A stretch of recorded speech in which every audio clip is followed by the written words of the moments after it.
Хүн бүрийн дэлхий дээр мэндэлсэн нь ямар нэг утга учиртай. Бурхны зорилгын дагуу бүтээгдсэн гэдэгт би итгэдэг.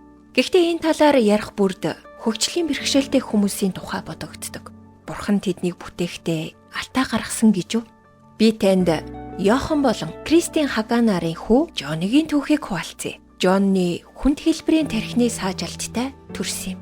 Тэр ярьж, алхаж, хоолоо өөрөө идэж чаддаггүй учраас түүний хажууд хүний тусламж асаргаа заавал шаардлагатай байдаг. Тэрээр 24 жил энэ дэлхий дээр амьдарсан юм. Нэгэн согтуу эмчийн хариуцлагагүй үйлдэлээс болж Жонны ийм болсон. Гэхдээ эцэг эх нь энэ бүхэн Бурхны хүслийн дагуу гэр бүлдэн зориулсан түүний онцгой төлөвлөгөө гэж хүлээж авчээ.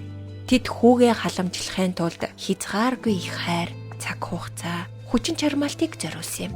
Тэд хүү маань бидний амьдралд ирсэн гайхамшигтай ерөөл гэж хэлэх дуртай байв. Хадагтай Хагай нэгэн удаа миний хүү Жонни бол Бурхны хязгааргүй их хайр, нэгүслэр бидэнд ирсэн нэгэн. Хүү маань утга учиртай амьдэрсэн. Хүн бүр үн цэнтэй байдгийн адилаар Жонни ч мөн үн цэнтэй. Тэр өөрийн онцгой зорилго, үүрэг, хувь тавилантай энэ дэлхийд мэндэлсэн гэж хэлсэн юм. Жоннигийн хайр татам зүрх сэтгэл хошин шогийн мэдрэмж олон хүний амьдралд нөлөөлөө зогсохгүй. Эцэг эхийнхээ Бурханд итгэх итгэлийг улам гүнзгийрүүлсэн билээ.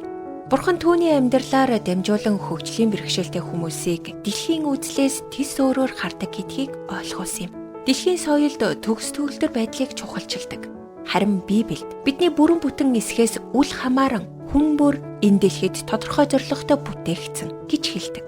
Эзэн миний төлөөх төлөвлөгөөгөө гүйцэлдүүлэх болно гэсэн Дуулал 138 дээр хэлэгдсэн амлалтад та итгээрэй. Урмын үгс сэтгэлийн зовлонгоос холдуулдаг. Хадагтай Дарлин Салагийн урам зоригийн үгс нэвтрүүлэг танд хүрлээ. Бидэнтэй холбогдох утас 8085 99 тэг тэг